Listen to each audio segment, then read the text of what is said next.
coração essa noite. Uma alegria para mim estar aqui mais uma vez, podendo compartilhar a palavra do Senhor nessa casa que sempre me recebe com muita alegria, com muito respeito, né? Eu tenho um desafio de passar para você hoje, de tentar impartir, transferir uma mensagem que Deus trouxe ao meu coração, tentando explorar o coração de um homem, aquilo que Deus colocou como um propósito na sua vida, os propósitos de Deus e tudo aquilo que Deus tinha nessa vida aqui. O título que Deus me deu para essa mensagem é A Oração que Traz Sentido e Restaura. E ela está no contexto de nós respondermos a um chamado de Deus. Entre outras coisas, dentro lá do texto de Jonas, nós vamos ler já, capítulo 2, versículo 4. E eu queria começar com 3 perguntas aqui para a gente poder refletir, poder entender aquilo que Deus quer falar conosco essa noite. Você sabe qual é o chamado de Deus para a sua vida? Olha para a pessoa que está do seu lado e pergunta para ela, qual é o chamado de Deus para a sua vida? Ela respondeu. Agora pergunta mais uma vez para ela, você tem compreensão desse chamado? E a última e mais fácil, você vive esse chamado?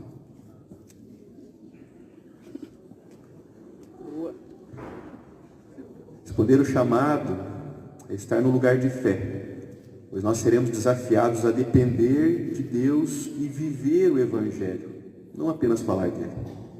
Falar com autoridade é falar daquilo em que perseveramos. Não é sobre ser perfeito, não é sobre não errar, é sobre viver lugares profundos em Deus, sendo uma carta viva nas suas mãos, lida por todos ao seu redor. Você tem sido uma carta viva nas mãos de Deus? Muitas vezes a Bíblia, que as pessoas vão ler, a oportunidade da palavra que as pessoas vão ter contato é no seu testemunho. Então você tem sido essa carta viva, onde Deus tem escrito coisas maravilhosas, você tem compartilhado, impartido, transferido para as pessoas que estão ao seu redor. Eu queria começar da melhor maneira, orando mais uma vez. Você pode fechar os teus olhos? Pai, obrigado por essa noite, obrigado por essa casa, obrigado por essa igreja, obrigado por essa família, obrigado por tudo aquilo que o Senhor já tem feito aqui. Obrigado porque eu sei que o Senhor tem muito mais ainda para fazer em cada um dos meus irmãos aqui. Fala conosco essa noite. O Senhor é o principal nesse lugar. Nós te desejamos aqui, Deus. Sem o Senhor nada disso tem sentido. Fala aos nossos corações, Deus, que cada um aqui saia edificado, Deus. Nós queremos entregar tudo ao Senhor essa noite. As nossas superações, as nossas dores, as nossas vitórias, os nossos fracassos, tudo na nossa vida pertence ao Senhor. Então, fala conosco essa noite aqui, Deus. Nós precisamos te ouvir, nós desejamos te ouvir, Deus, em nome de Jesus. Amém. E tem uma introdução que eu coloquei aqui, eu quero ler para você. Aliás, tem bastante informação aqui que eu quero compartilhar com você essa noite. A história de Jonas, onde nós vamos ler aqui, e sua recusa em obedecer ao seu chamado para proclamar justiça, juízo e misericórdia de Deus aos ninivitas, nos desafia a estarmos próximos a Deus, cumprindo a sua vontade. O objetivo não é apenas saber sobre o profeta, mas nos enxergar nele, darmos uma resposta adequada ao Senhor. Porque a verdade é que muitos de nós, em algum ponto da caminhada, já fomos Jonas. Talvez você esteja sendo Jonas hoje. Talvez assim como o profeta, você há muito tempo foge da vontade de Deus, sem compreender que esse é o melhor lugar. Um lugar de obediência, um lugar de confiança. Fingir, se sabotar, fazer o melhor que você quer fazer, encher a sua agenda com desculpas e horários, não vai substituir o propósito que Deus tem para a sua vida. E quantas vezes nós fazemos assim? Deus tem algo que nos desafia a enfrentarmos realmente algo que talvez seja um gigante para nós. Mas a gente às vezes quer fazer o melhor, mas não aquilo que Deus tem para nós. A gente enche a nossa agenda, né, muitas vezes ministerialmente, ou como filhos de Deus, como membros de igreja, não sei, mas realmente a vontade do Senhor, ela está sendo feita na sua vida? Aquilo que Deus tem para você e só para você?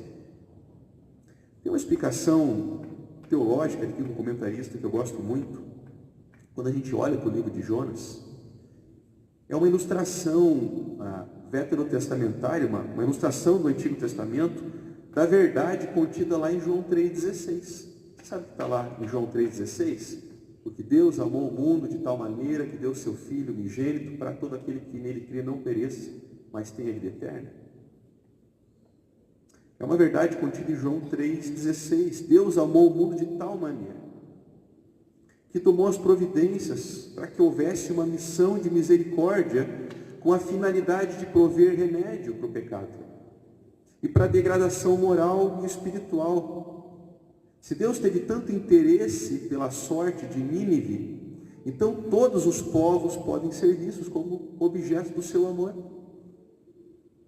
O texto que vai nos dar direção está lá no capítulo 2 de Jonas. Abra lá comigo, verso 4. Vamos ler juntos esse texto. É algo bem curto. Jonas 2, versículo 4 diz assim. É Jonas dizendo, a gente vai por tópicos aqui, trabalhando cada ponto, tentando explorar isso que Deus quer nos falar essa noite aqui.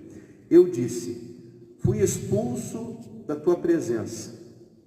Contudo, olharei de novo para o seu santo templo. Sobre o contexto desse versículo, essa é uma parte da oração de Jonas. Dentro da barriga de um grande peixe. Você lembra da história por completo? Só para a gente recapitular aqui. Deus fala com o profeta, Deus fala com Jonas.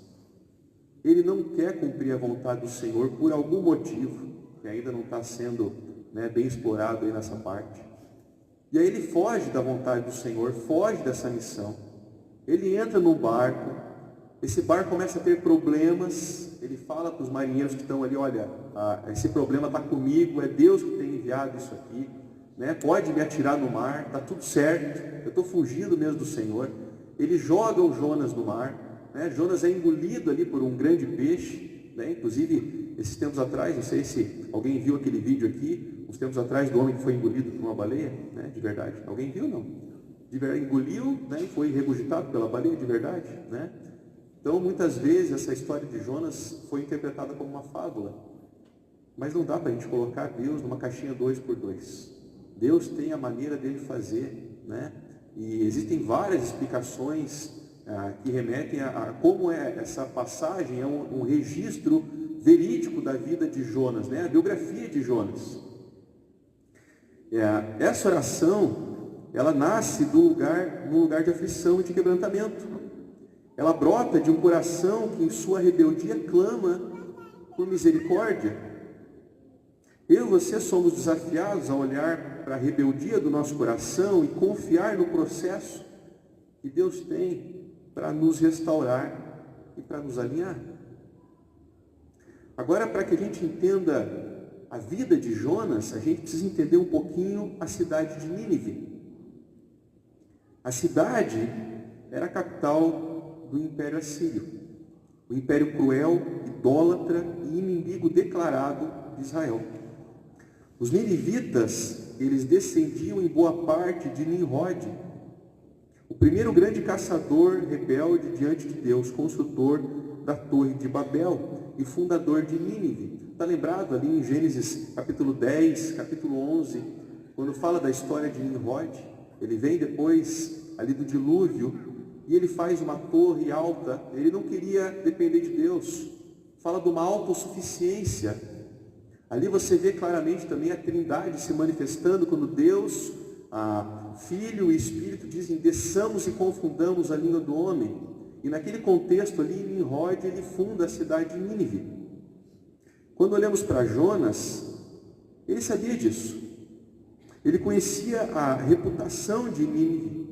Ele conhecia as atrocidades daquela cidade, as suas maldades. O chamado de Deus para pregar arrependimento aos ninivitas soava quase como um insulto ao coração inconformado de Jonas. Por isso ele foge. Existia um confronto interno por detrás dessa fuga. Existia algo mais profundo. Na história de Jonas, há uma reação aparente que esconde um sentimento. O que é aparente, talvez, na sua vida, mas esconde algo não tratado.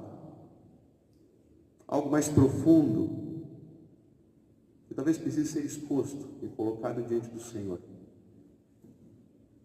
É muito interessante, eu estava participando do retiro lá ontem e hoje pela manhã, como nós temos a facilidade, às vezes, de andar quebrado.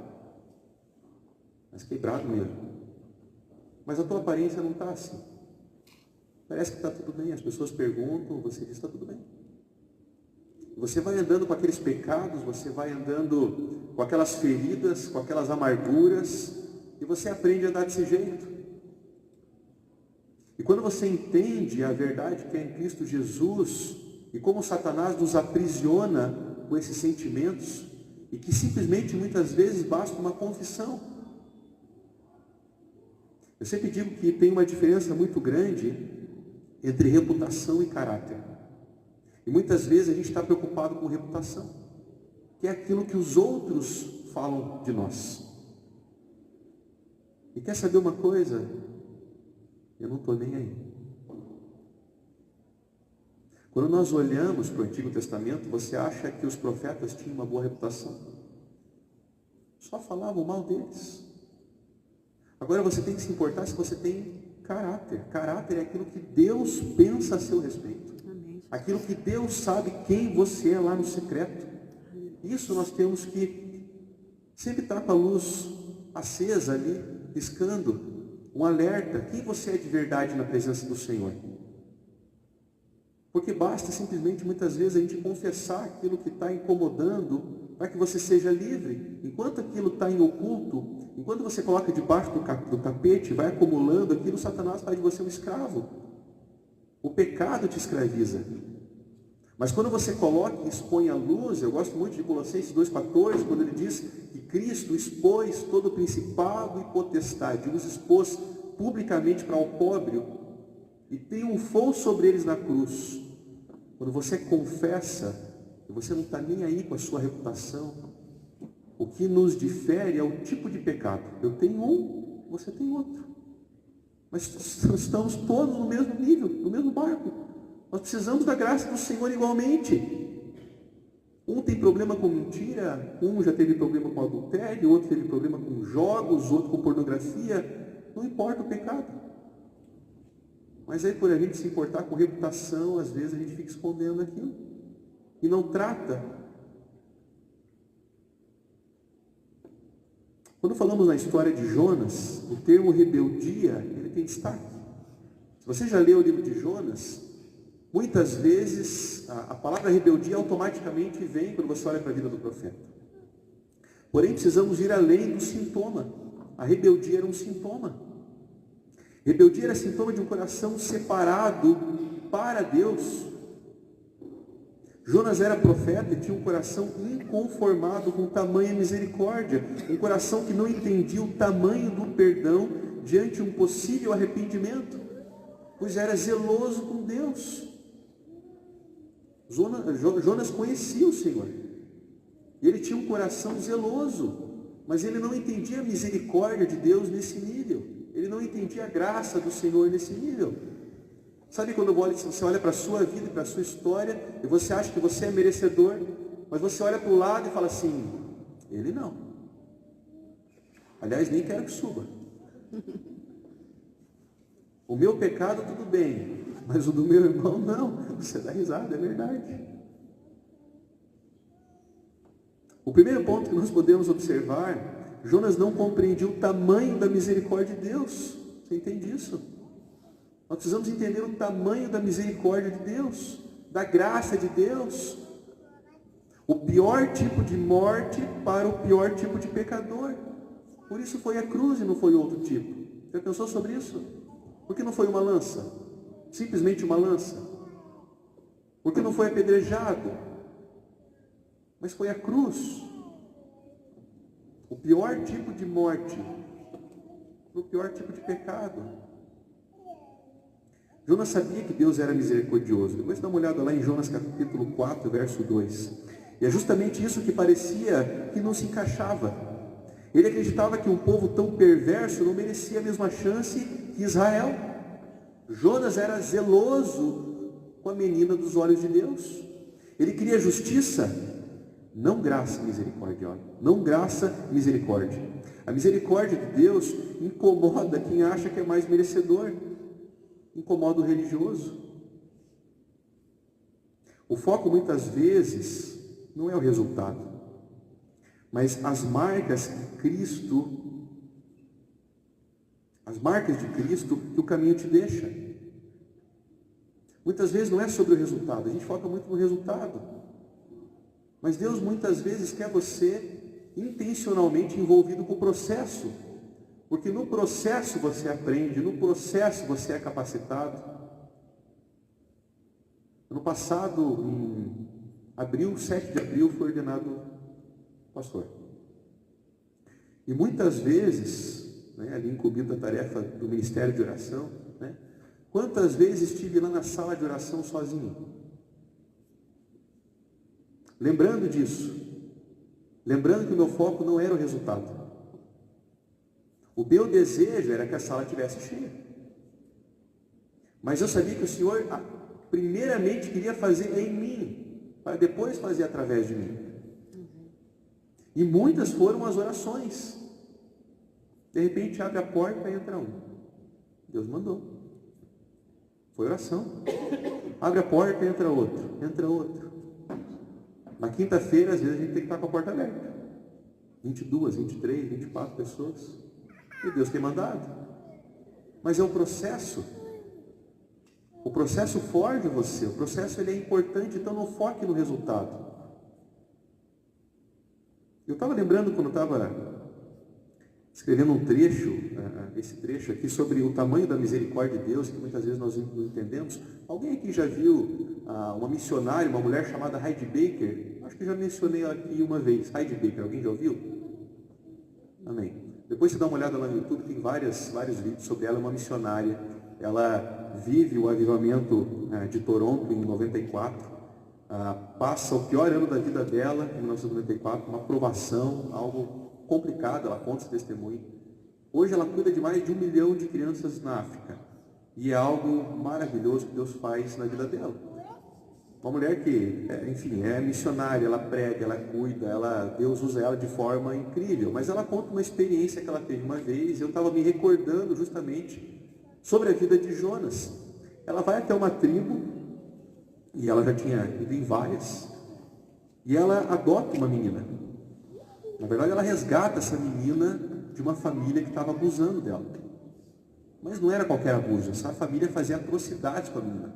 Acorrentava, cortava, vendia, já tinha vendido, resgatado, tinha feito coisas horríveis com essa menina. E a Heidi Baker vai lá, pega essa menina, durante meses, cuida dela, trata, ministra, dá amor, dá carinho, dá uma família, coloca debaixo da asa. E de repente essa menina chega para ela e fala assim: mama. Ela é chamada de mama porque é mãe de todas aquelas crianças lá, então ela fala assim: mama, eu quero voltar para minha casa. E ela diz: não, eu tirei você de lá. Como é que eu vou fazer você voltar para aquele lugar? Lá eles batiam em você, abusavam de você. Como que eu vou colocar você de novo naquele lugar? E essa menina olha para Heidi e diz assim: então esse Cristo que você me pregou é mentira.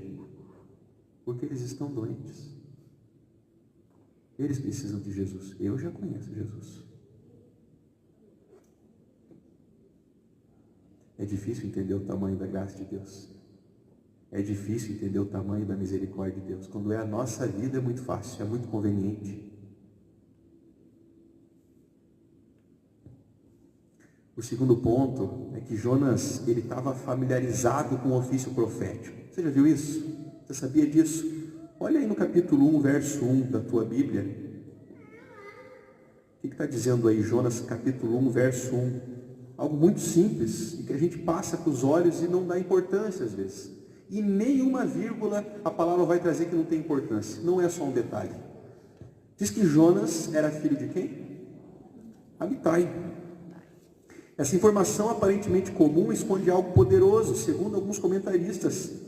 E somado ao versículo em 2 Reis, capítulo 14, se você quiser abrir aí para a gente acompanhar, 2 Reis, capítulo 14, verso 24 e 25, nós vemos que Jonas já havia profetizado antes sobre assuntos governamentais em favor de Israel.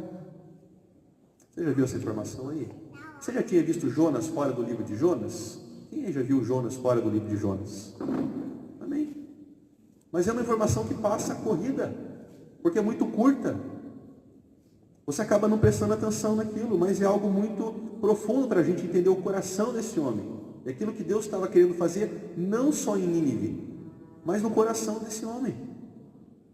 Ele era um profeta reconhecido, respeitado, um homem de ofício profético herdado. Muito provavelmente Amitai, o seu pai, também já via desse ofício profético. 2 Reis capítulo 14, 25, olha o que diz lá. Reestabeleceu ele os limites de Israel, desde a entrada de Amate até ao mar da planície, segundo a palavra do Senhor, Deus de Israel, a qual falara por intermédio de seu servo Jonas. Olha aí. Filho de quem? Amitai. Olha o cara aí de novo. O profeta, o qual era de Gat-Hefer. Olha Jonas aparecendo aí de novo. E aqui é uma lição muito valiosa para isso. Você pode repetir isso comigo? A gente pudesse repetir isso junto? Vamos lá? Familiaridade. Familiaridade. Mais uma vez. Familiaridade. Familiaridade. Com o ministério. Com o ministério. Não garante. Não garante. Intimidade com Deus. Intimidade com Deus. Jonas já estava no ministério, mas ele ainda estava no processo. Ele já tinha profetizado em favor de Israel, mas Deus está trazendo para ele outro nível de desafio, algo que ele não tinha experimentado. E a gente sempre tem essa inclinação de muitas vezes estar num lugar de comodismo, e Deus tem desafios maiores para mim e para você. Para que você veja ainda mais a glória de Deus, para que você seja ainda mais usado pelo Senhor, para que você veja as maravilhas do Senhor. Jonas tinha uma tradição profética, mas faltava-lhe uma palavra rema, faltava-lhe uma revelação do coração de Deus. Jonas precisava de cura, ele não queria a vontade de Deus, ele queria seu status, sua visão limitada de justiça, e Deus precisou intervir. Outro ponto aqui é que quando nos afastamos de Deus, isso traz um custo muito alto. Dar um tempo de Deus não te dá respostas, só aumenta a sua distância e as perguntas. Consegue entender isso? Você já passou por isso? Já viu pessoas, olha, eu acho que eu vou dar um tempo de Deus, eu não vou mais à igreja, deixa eu acertar a minha vida, né? Você não vai acertar desse jeito. Muito pelo contrário, vai cada vez ficar pior. Por isso que eu admiro muito quando eu olho para a vida de Davi, apesar de tantos erros, Davi nunca corria do Senhor, mas ele corria para o Senhor. Ele falava, Senhor, pequei na tua presença, olha o que eu fiz, Deus, mais uma vez. E o que Deus fazia? Misericórdia, conserto, havia consequências? Claro que havia consequências. Mas Deus nunca rejeitou. Deus sempre cuidou, e é isso que Deus tem para mim e para você. Acolhimento, cuidado, Deus nunca vai te rejeitar, não importa o que você fez. Por isso que é bom sempre a gente, sabe, nessa caminhada ter alguém para prestar contas. Alguém que você confia, alguém que dá testemunho. Claro que você não vai sair contando as suas coisas, sua vida para qualquer um. Mas de você caminhar com alguém e prestar contas. Se afaste do pecado, não de Deus. Esse caminho de afastar-se para não ouvir, não obedecer, traz um processo nas nossas vidas que podemos ver na vida de Jonas. A rebeldia de Jonas o levou para o porão de um navio. Está lembrado? Depois para o fundo do mar. Então ao ventre de um grande peixe. Essa trajetória não é acidental. Cada passo da fuga foi um passo de descida. Jonas desceu a Jope. Jonas desceu ao navio. Desceu ao porão. E vai descendo. Desceu ao mar. Desceu ao ventre do peixe. É assim que acontece na minha e na sua vida, quando nós resolvemos dar um tempo de Deus. Quando a resposta sempre vai estar no Senhor. Todo afastamento da vontade de Deus é uma descida. Olhe para a sua vida com Deus, você tem subido ou você tem descido? Você e Deus, essa é a resposta. Está sendo sincero na sua resposta? Ou é só para se sentir bem? A rebeldia nos leva cada vez mais para longe da presença, longe da clareza espiritual, longe da paz. Provérbios 13:15 diz que o caminho do transgressor é duro. E não há nada mais duro do que estar fora do centro da vontade de Deus. Outro ponto, quando nós olhamos para essa história, e nós precisamos reconhecer que Deus não precisa de nós, mas Ele quer nos usar. Muitas vezes, lá no culto de quinta, eu estou fazendo um momento ofertório, e aí sempre me vem essa frase, né?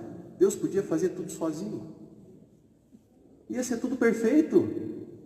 A gente dá muito problema. Mas Deus quer que eu e você façamos história ao seu lado. É um privilégio participar da obra do Senhor. Eu sempre digo, a maior obra que o mundo já viu, uma obra imparável. Começou com 12. Alguma coisa deu certo. Amém. Deus poderia ter enviado um anjo a Nínive, sim ou não? Deus podia ter usado outro profeta, mas Ele quis usar Jonas. Não porque Jonas era o mais capacitado, mas porque Deus queria ensinar algo profundo a um filho seu. Deus não estava atrás do que Jonas podia fazer, porque Ele mesmo podia fazer muito melhor. O que Deus queria ensinar, o que Deus queria era que Jonas participasse da história. Deus nos chama para fazer parte da sua história. Deus queria envolver Jonas em um avivamento real, onde líderes e povos se arrependeriam. Algo raro e poderoso. E esse avivamento veio. Dá uma olhada lá em Mateus 12:41. O que está escrito lá? Nós vemos em Mateus 12:41, Jesus afirmando, trazendo esse texto de Jonas ainda, dizendo que os ninivitas, que Jonas estava revoltado, os ninivitas se arrependeram, Jesus está afirmando isso, se arrependeram com a pregação de Jonas e se levantarão para condenar uma geração incrédula. Esses ninivitas que Deus alcançou. Aliás, um ponto aqui, essa é a marca real, genuína dos avivamentos. Muitas vezes a gente vê um ajuntamento de pessoas, e algumas pessoas dando o nome de avivamento. O avivamento é um toque de Deus, é quando Deus literalmente desce e toca aquele lugar. Avivamento tem uma marca de arrependimento. Ninguém levanta do seu lugar e vai para a sua casa viver a sua vida depois do avivamento. Não dá. Não tem como ser assim. Quando você olha na história dos avivamentos, país de Gales, Rua Azusa, Pensacola, na Flórida, vários outros, em algumas ilhas, na Argentina, não muito longe daqui, e nem distante no tempo também. O avivamento é uma marca real de arrependimento, profundo arrependimento e mudança social. No ventre do peixe, Jonas faz uma oração sincera. Eu quero ler novamente ali no capítulo 2, verso 4, ele diz: fui lançado para longe dos teus olhos, mas ainda verei teu santo templo. Mesmo na dor, Jonas ainda crê. Mesmo na disciplina, há esperança.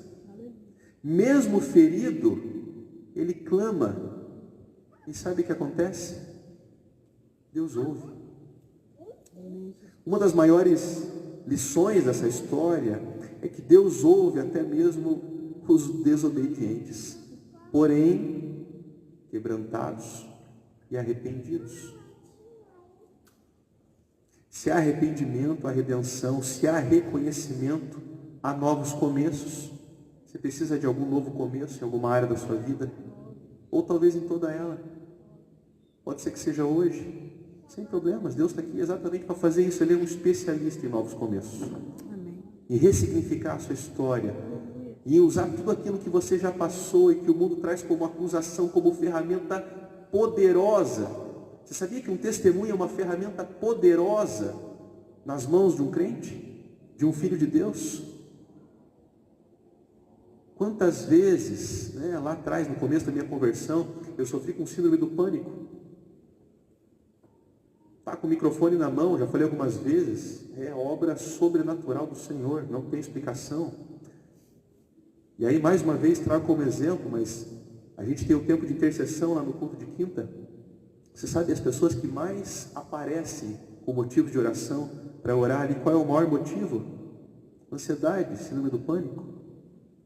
E aí eu posso olhar para aquela pessoa com um testemunho e dizer assim, tem jeito para você, tem cura para você. Deus fez em mim, eu não sou um privilegiado, eu não sou escolhido de Deus nesse sentido. Deus não tem filhos prediletos. Deus vai fazer em você também, vamos orar. Você reconhece as suas falhas diante do Senhor? Você consegue expor as suas falhas, aquilo talvez que é aparente, mas que esconde algo mais profundo no seu coração. Talvez algo que você não entenda, talvez nem seja intencional, mas você precisa expor diante do Senhor, para que haja cura. Eu já estou caminhando para o final aqui. Deus não quer apenas o seu servir, Deus quer o seu coração. Jonas, enfim, obedece, ele vai para Nínive, prega, a cidade inteira se arrepende, do rei ao mais simples servo. Jonas é precursor de um dos maiores avivamentos da história da palavra. E não por ser eloquente, não por ser perfeito. Sabe por que Jonas teve esse privilégio? Porque Deus é gracioso e trabalha através de vasos quebrados. Você tem sentido assim?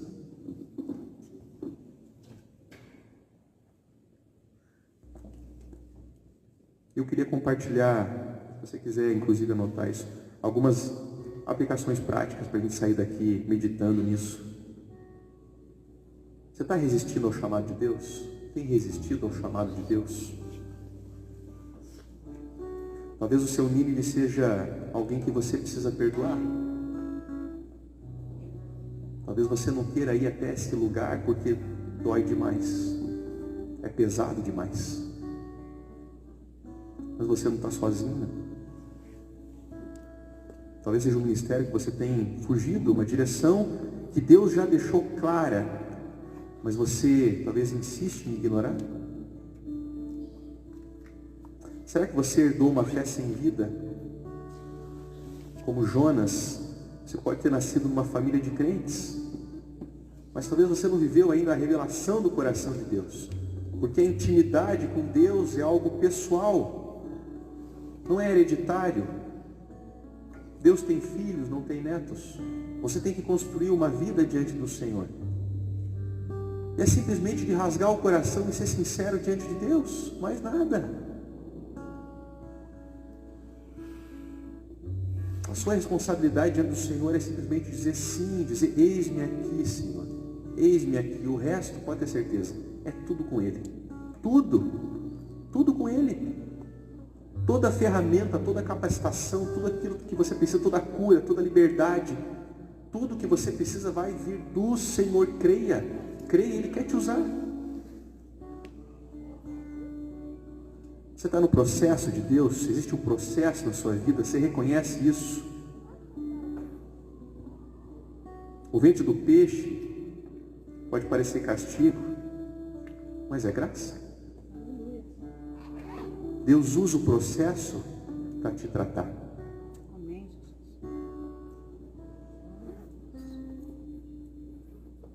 Deus nos faz um apelo, um chamado à rendição.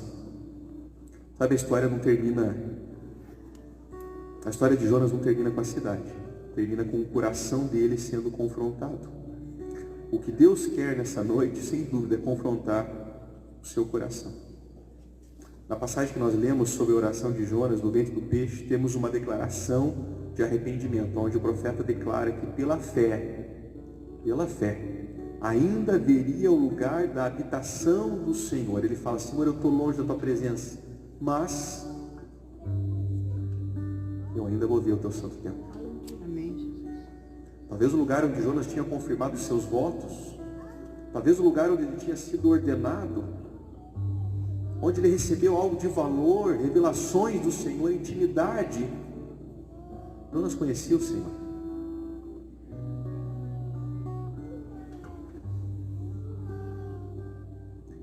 Hoje Deus te chama não apenas para fazer, mas para ser.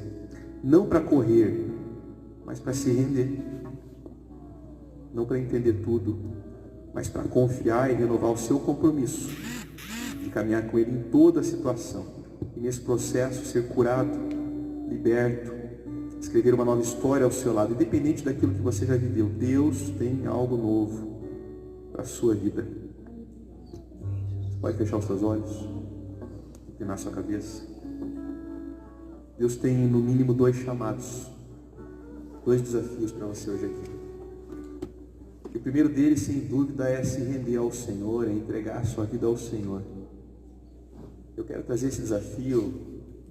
Se há alguém entre nós que ainda não entregou a sua vida a Jesus verdadeiramente, e você está entre nós, e você ainda não fez uma confissão, aí no seu coração, você e Deus dizendo: Senhor, eu quero entregar a minha vida. Eu quero te confessar, como está lá em Romanos 10:9, como o meu único e suficiente Senhor e Salvador da minha vida. Eu me arrependo dos meus pecados, renuncio tudo aquilo que ficou para trás, e eu te confesso, Deus. E você está tendo esse encontro com o Senhor hoje aqui. Se você está fazendo essa oração aí no seu lugar, junto comigo, enquanto a igreja está de olhos fechados e cabeça baixa, eu queria que você erguesse a sua mão, dando um sinal, dizendo: pastor, eu estou entregando a minha vida para Jesus. Essa noite eu estou me rendendo, eu cansei de caminhar sozinho. E eu quero Jesus na minha vida de forma plena. Alguém entre nós entregando a sua vida para Jesus? Ou talvez você tenha caminhado afastado dos caminhos do Senhor. E esse é o meu segundo desafio para você. Quero te convidar a ficar de pé enquanto nós vamos louvar o Senhor, enquanto nós vamos cantar aqui. Pode ficar de pé.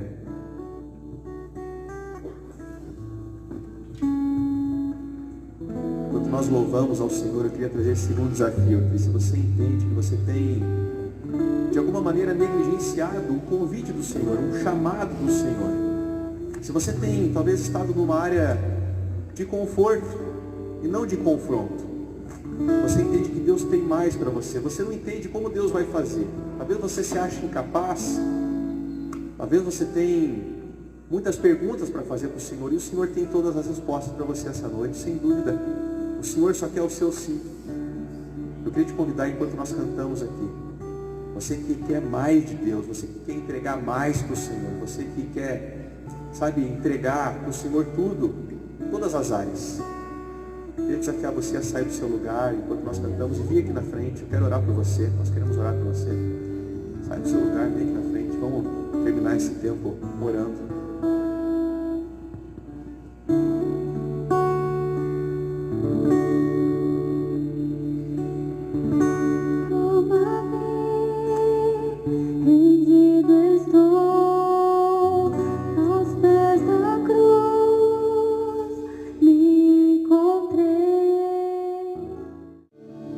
Pai, nós te agradecemos por essa noite de maneira tão especial, aquilo que o Senhor falou aos nossos corações, Deus.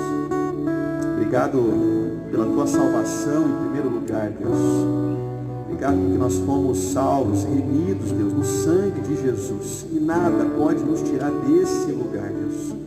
Obrigado por cada irmão, cada irmã que está aqui essa noite recebendo uma porção da tua palavra. Edifica a vida de cada um aqui, Deus. Que o seu chamado possa ser irresistível a cada um de nós. Como a tua palavra lá em Judas capítulo 1, verso 1, que diz: aos que foram chamados são amados, porque esse é o nosso primeiro chamado, o lugar de ser amado pelo Senhor. de receber o conforto, o carinho, o consolo, a liberdade, a cura, a libertação que há em Cristo Jesus, Deus. Que nenhum de nós fuja da tua presença, Deus, mas corra para os teus atos, para os teus caminhos, para o teu santo templo, Deus. Que cada um de nós possa te servir, sabendo que é um privilégio e uma alegria, que possamos ter esse tempo como Jonas teve, Deus, de oração, de reflexão, de introspecção, e saber que o Senhor é o Deus das nossas vidas. O Senhor cuida de cada detalhe, Pai. Obrigado pelas marcas que o Senhor está deixando em cada coração, que elas continuem e frutifiquem, Deus. Obrigado, Deus, pela tua presença nesse lugar, sempre palpável, Deus. Abençoa a tua igreja, Deus. Seja com cada um aqui, Deus, em nome de Jesus. Amém. Amém.